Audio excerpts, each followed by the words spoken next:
Halo semuanya, welcome to my channel. Kali ini kita akan menceritakan cerita yang berjudul Madu Cantik yang Tak Tersentuh. Sebelum kita mulai, jangan lupa untuk di-subscribe, like, dan komen.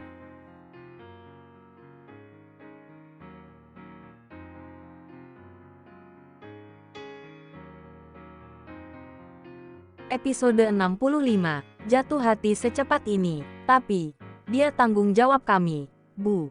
Rafin masih mengelak. Dengar ya, Rafin, saya sudah mengetahui kesulitan apa yang sedang kamu hadapi. Jika Syahla kalian bawa, mau diberi makan apa? Kebutuhan bayi itu banyak, jadi, kalian urus saja hidup kalian. Biar bayi ini kami yang urus. Pungkas Maria. Bahu Rafin terkulai. Benaknya sangat penuh saat ini. Masalah seakan tiada hentinya. Maria sudah berpamitan bersama dengan Aisyah. Sementara Belva sedari tadi hanya bisa bungkam melihat keadaan Rafin dan Alana yang tampak hancur. Aku turut prihatin dengan keadaan kalian, Raf. Kalau kalian benar-benar sedang membutuhkan, kamu bisa ambil kembali mobil dan rumah yang sudah kamu berikan sama aku. Belva menatap Iba. Tidak, Belva, itu adalah milikmu. Pemberian dariku sebagai suamimu, kata Rafin. Tak bisa dipungkiri hatinya merasa sangat sedih saat berhadapan dengan Belva. Ribuan penyesalan mulai bersarang dalam hatinya, membuat rasa sesak yang entah bagaimana cara menyembuhkannya. Andai dulu ia mendengarkan nasihat orang tua untuk bersama Belva, mungkin hidupnya tak akan sekacau ini. Aku punya hak untuk mengembalikan pemberian itu setelah kita bercerai besok. Lagi pula, lusa aku akan kembali ke Jogja dan menetap di sana. Jadi, rumah itu sangat mubazir jika tidak ada penghuninya. Belva tersenyum dan kemudian berbalik badan. Belva memang tidak memerlukan rumah itu. Rumah yang sebenarnya hanya formalitas saja untuknya. Andaikan Rafin mengambil dan menjual rumah itu pun sebenarnya masih tetap tak akan mengubah hidupnya yang akan dilanda kemiskinan. Belva, suara Rafin yang lirih dan bergetar sukses membuat langkah Belva terhenti.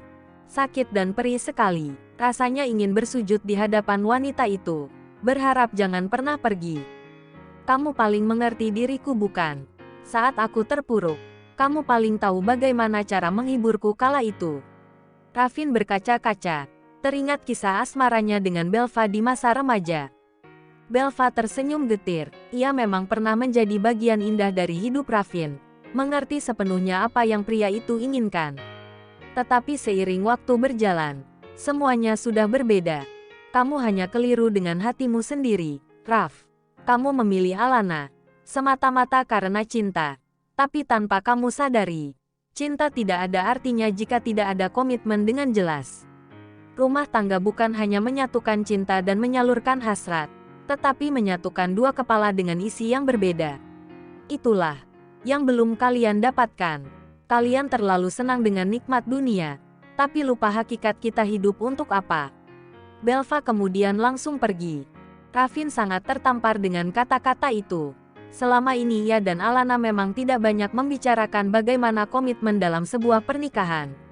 Ekspektasinya dalam berumah tangga hanyalah tentang kebahagiaan dan kekayaan, tanpa pernah berpikir untuk memposisikan diri jika berada di titik terendah dalam hidup. Apalagi menjalani pernikahan tanpa adanya restu orang tua. Bahkan di posisi seperti ini pun, Rafin tak pernah menyangka dengan sikap Alana yang sangat di luar dugaan. Alana masih saja sombong dengan hal yang tak patut ia banggakan. Aku kan sudah bilang, untuk mengajakmu bertaubat. Tapi kenapa sikapmu seolah tak menunjukkan itu semua? Rafin menatap serius Alana. Mereka saat ini berada di rumahnya. Jadi maksud kamu kalau harga diri kita diinjak-injak, kita harus sabar dan diam saja? Alana balas menatap tajam. Tapi apa yang kamu lakukan, malah membuat harga dirimu jauh lebih diinjak-injak. Rafin kemudian memperlihatkan sebuah postingan terbaru dari akun besar di sosial media yang kembali menyorot kelakuan Alana di depan banyak orang. Tentu saja sewaktu di toko pakaian bayi itu, cuitan negatif semakin merongrong keduanya saat ini. Semua berkomentar jelek untuk Alana. Perempuan sombong, arogan, murahan, tidak tahu diri. Bahkan semua kata yang buruk sudah disematkan padanya. Kamu semakin dipermalukan akibat perbuatanmu sendiri. Tandas Rafin yang membuang napas kasar. Alana terdiam sejenak, hingga kembali mencari pembelaan atas dirinya. Mereka yang jahat. Alana bergetar menahan tangis. Kamu juga gak bisa menjaga sikap. Kamu terlalu egois. Celah Raffin yang terlihat sangat tegang. Kenapa kamu jadi marahin aku, Mas? Semua ini kan gara-gara keluarga kamu yang udah menghancurkan kita. Pekik Alana. Raffin semakin dibuat panas dan marah. Alana masih tak mengerti juga akan posisinya saat ini. Jangan kamu salahkan keluargaku dalam penderitaan ini. Apa kamu lupa? Akar dari semua musibah ini adalah kamu.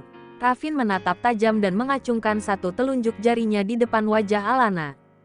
Aku mati-matian membelamu di depan semuanya. Aku meninggalkan semuanya demi bersama denganmu. Wanita yang jelas telah mengkhianatiku sangat dalam. Bahkan sampai hartaku habis. Keluargaku pergi. Aku masih tetap berdiri bersamamu. Tidakkah kamu menyadari seluruh pengorbananku itu? Tapi entah kenapa, setelah apa yang terjadi ini, kamu malah seperti tidak layak untuk diperjuangkan.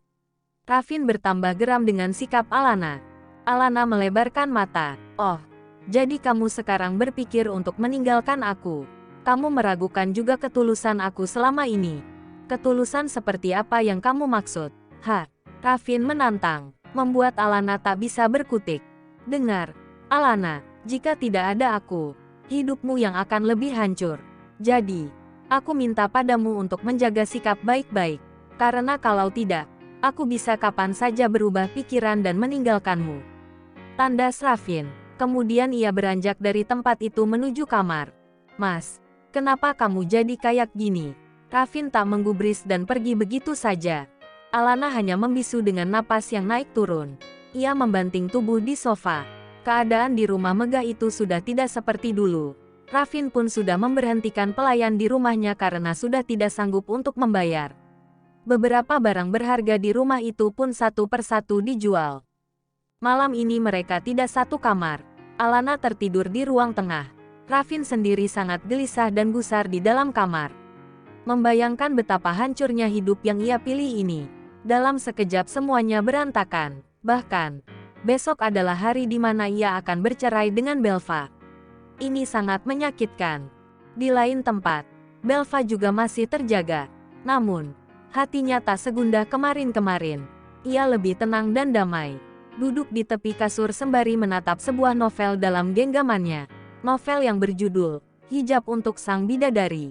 Perlahan ia membuka buku itu dan mulai membaca. Halaman pertama menuliskan sebuah prolog singkat dari sang penulis.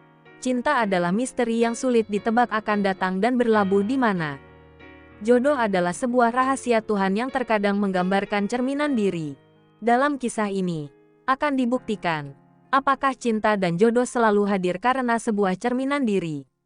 Atau mungkin, di belahan bumi yang lain, ada seseorang yang sedang memantaskan diri untuk menjadi pendamping yang baik dan pada akhirnya akan menjadi pembimbing untuk seseorang yang sedang tersesat dalam hidupnya.